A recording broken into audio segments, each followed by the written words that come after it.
Hi and welcome back to the channel. In today's video, we are going to learn that how you can sign in to your Netflix on Smart TV the easiest way. So without wasting any time, let's start the video. First of all, you need to go to the Netflix application on your Smart TV. If you don't have it, you can download it from the Play Store on your Smart TV. I already have it, so I just tap on the Netflix application.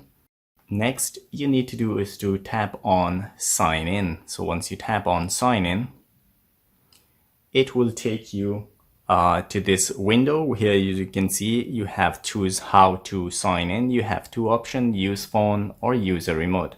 So the easiest way is to use a phone. I have another video you can watch. You can find the link of that video in the description that I already tell you how to log in the other way, the user remote. But here we will use the quickest and easiest way, use a phone. All you need to do is to open the camera on your phone and scan the QR code. As you can see, once you scan the QR code, you can see the code on the right of the screen is the same on the mobile.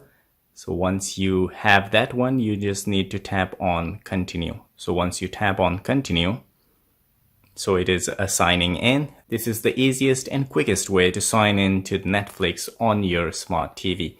I will just tap on my profile and there you have it. This is how you can sign in to your Netflix account on a Smart TV. If you like this video, don't forget to subscribe to my channel. I will see you again in the next video. Till then, take care. Bye bye.